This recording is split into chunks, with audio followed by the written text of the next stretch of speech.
Alhamdulillah pada tanggal 16 Rajab tahun 1442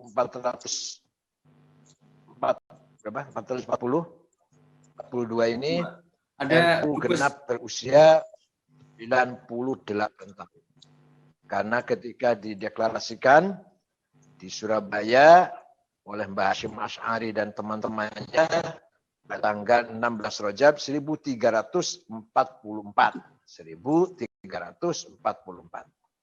Nah, dalam usianya sudah cukup dewasa ini, 2 tahun lagi 100 tahun, maka NU harus lebih memberikan kontribusi yang sangat nyata, memberikan andil yang sangat positif terhadap perkembangan bangsa, terutama umat Islam. Bila perlu, sampai berperan di tingkat internasional. Dan itu sudah berkali-kali kita perankan selama ini. Oleh karena itu, karena NU ini dibentuk oleh para aulia, para ulama, tidak sembarangan, tidak asal bikin waktu itu, maka alhamdulillah NU sampai sekarang masih kuat, bersatu, tidak ada perpecahan. Siapapun, pihak manapun yang ingin memecah belah NU sendiri, maka sampai kita sekarang pun insya Allah alhamdulillah masih solid, dan seterusnya harus solid. Tidak boleh ada perpecahan. Semua NU, Badan Otonom, Muslimat, Fatayat, Ansor, Paganusa, semuanya, IPNU, PPNU, Jamiatul Hufadz, Jamiatul Mutabaroh, Gunung, semuanya harus solid, harus bersatu, wahdatus shaf, menyatukan barisan agar NU tidak boleh pecah, tidak boleh retak, tidak boleh ada ikhtilaf yang serius. Beda pendapat pasti ada, nggak apa-apa beda pendapat. Tapi sampai pecah, mengganggu persatuan dan kesatuan, tidak boleh. Kenapa? Karena kalau peran kita ingin sebagai perekat bangsa, yang ingin mempersatukan persatuan bangsa, kita pun harus kuat persatuannya. Kalau kita sendiri terjadi keretakan, maka pasti akan diketahui orang kalau kita bicara NU sebagai perekat pengaman kesatuan dan persatuan Republik Indonesia. Oleh karena itu sekali lagi, NU tidak boleh retak, NU tidak boleh pecah, NU tidak boleh sedikit pun ada ikhtilaf yang serius. Biasanya yang sudah perpecahan itu lahir dari mana? Satu dari dua kepentingan, dua saja.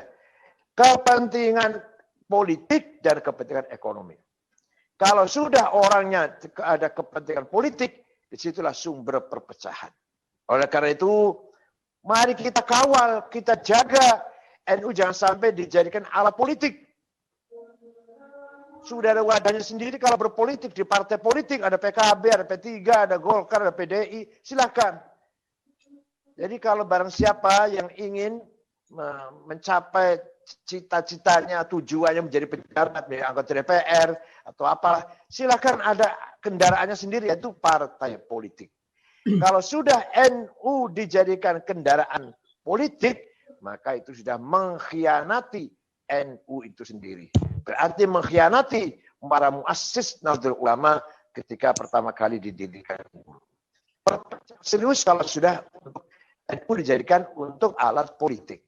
Kalau udah pecah masalah politik, jangankan orang lain, jangankan orang jauh, kakak beradik, bahkan anak dan ayah pun bisa bertengkar karena masalah politik.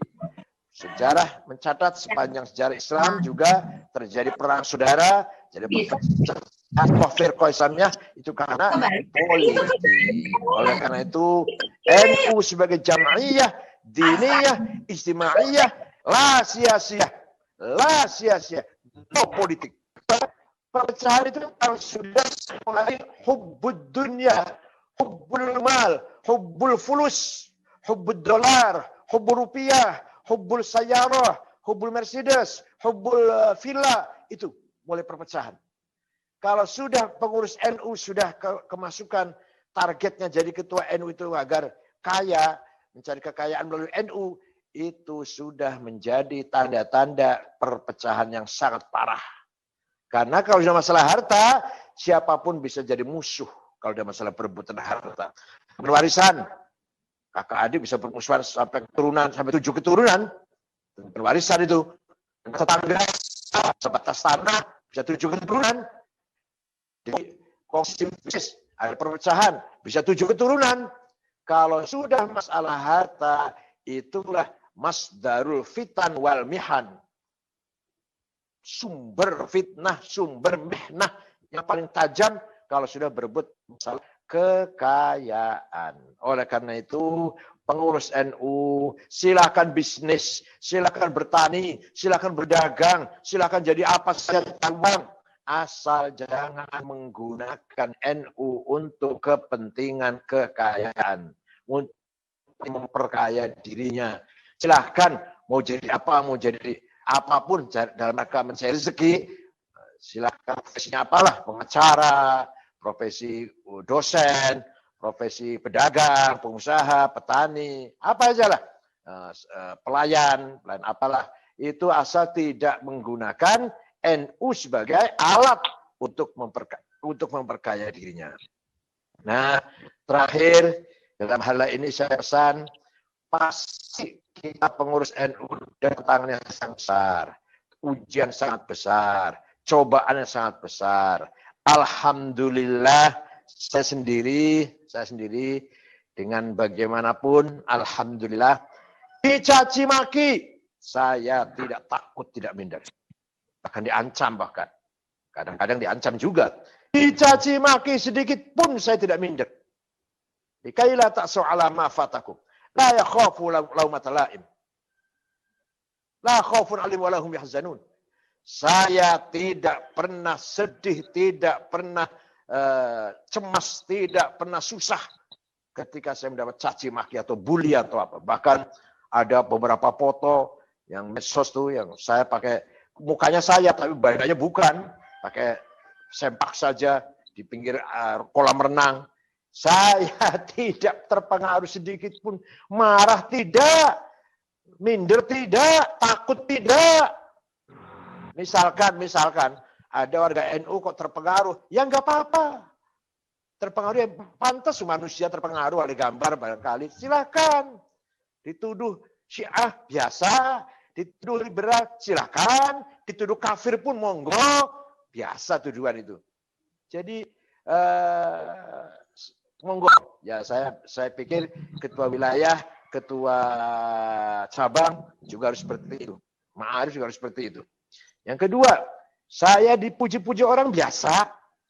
Sering juga saya dapat pujian, dieluk-elukan, dicium tangan, orang semua cium tangan saya, dipuji-puji. Bahkan salah satu sumber, saya orang berpengaruh di dunia nomor 16. Masya Allah, itu kan luar biasa. Tak benar apa enggak, tapi yang jelas ada itu. Sumber yang mengatakan dari Jordan. Lembaga servis dari Jordan meletakkan saya ini nomor 16 orang yang terpengaruh di seluruh dunia. Pak Jokowi nomor 8, saya nomor 16. Tidak terpengaruh. Tidak terus saya sombong. Apa saya melembung gitu. Busung gitu. Tidak. Dipuji-puji saya tidak sombong. Dielu-elukan saya tidak. Saya ya tetap seperti ini. Jadi itulah insya Allah selama ketua ini seperti itu kita akan selamat.